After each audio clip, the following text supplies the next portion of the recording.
Patch 13.5 is the final patch of Set 8 before we glitch into the mid-set update. If you want to reach your ranking goal before the set ends, this is now the patch to do it. And without further ado, here are the top 5 comps that will help you achieve that. Our first comp of the day is Gadget Sett, which is insanely powerful. It's also a pretty unique comp, and it only really works with a non-craftable emblem. So you'll have to turn Sett into a Gadgeteen and play Zoe, Annie, Nunu, Alistair, Jax, Lulu, and Wukong to pull it off. As a default leveling comp, you want to stabilize with a copy of Sett at level 7 in stage 4, and a copy of Nunu to replace one of the lowest cost Gadgeteens, Lulu or Poppy, by the time you hit level 8. Again, this comp is all about getting that Gadgeteen emblem, or else you simply won't be able to play it. Your only chances of seeing that emblem is through the Gadgeteen crest or crown augment, as well as Ancient Archive, which will let you pop a Tome of Traits. As for hero augments, any of Zoe's augments are instant picks, although Sett's support augment does have a better win rate. Now let's talk items, and as your core frontliner, Sett needs the Gadgeteen emblem and then Titan's Resolve, as well as Dragon's Claw to make him simply unkillable.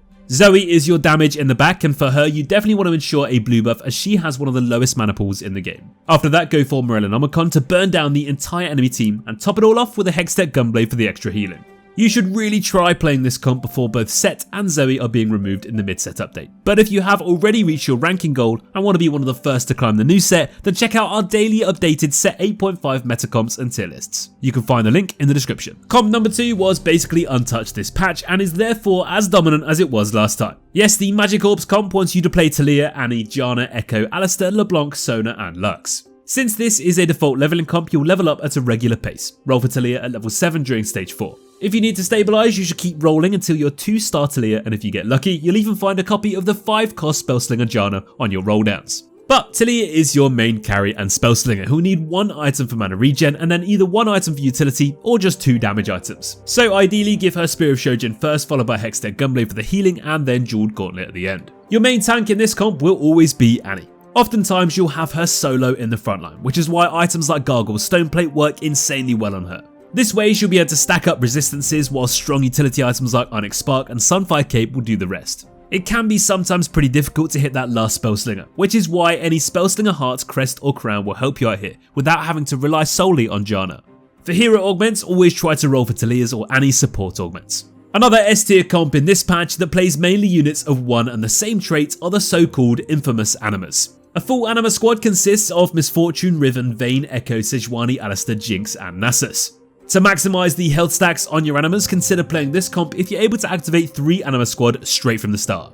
Aside from that, this is another default leveling comp, so run 5 Anima squad at level 6 and add in those 4 cost units once you hit level 7. Speaking of 4 costs, Misfortune will be your main carry. Just like Taliyah, she'll need a Spear of Shojin because of her huge mana pool, and then 2 damage items in Jeweled Gauntlet and Giant Slayer.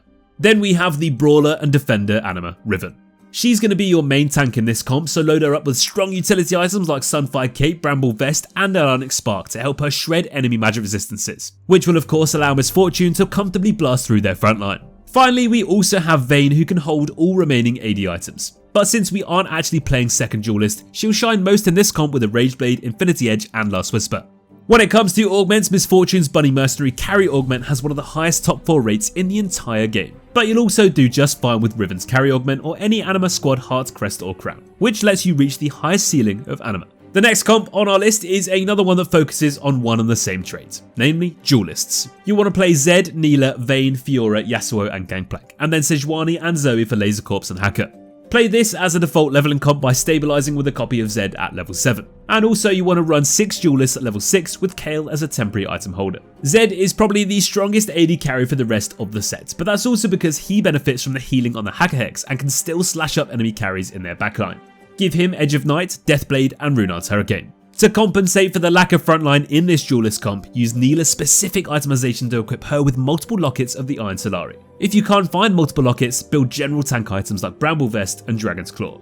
For additional damage or mana items, you can equip your core backline of Vayne with Spear of Shojin, Hand of Justice and Quicksilver. For augments, the 3-cost hero ones, Jubilant Veil or Into the Night, are probably your most consistent choices. Into the Night will also provide Zed with his crucial Edge of Night item. Any duelist, Hearts, Crest or Crown augments are also great choices though, as they'll allow you to fit more hackers or frontline to your comp. Finally, we have the most consistent comp throughout this whole set, which is definitely full recon. Kai'Sa, Vayne, Ezreal and Ashe are the units that will land the crits and deal the damage, whilst the threats Cho'Gath, Rammus and Zac will entertain the enemy team for as long as necessary. Unlike every other comp in this video, this one wants you to stabilize super quickly in the mid game by hyper-rolling your gold to level 6 to field all 4 recons, Rammus and Cho'Gath. Once you have stabilized, save your gold and rush to level 7 to 3-star your 3 costs. For items, Kai'Sa is your main carry, with Hextech Gunblade for the healing, Static Shiv for the initial attack speed boost and magic resist shred, and finally Giant Slayer for the damage. Cho'Gath and Rammus are your other 3-cost tanks, and you want to prioritize magic resist for Cho'Gath and anything that's built from a chain vest for Rammus. But it's also worth noting you can still slam anything tanky on the 2, like Warmog's armor. If you do have more offensive item components left over, make sure you send them Vayne's way. Finally, for augments, prioritize any Kai'Sa or Vayne ones, with multi-shot or spread shot being by far the best choices. And if you do stumble upon High Roller, you're going to 3-star the threat duo Cho'Gath and Rammus in a matter of seconds. That's going to wrap up our top 5 comps you have to play from our Challenger experts. If you found this video helpful, make sure to subscribe to our channel and we'll see you all in Set 8.5.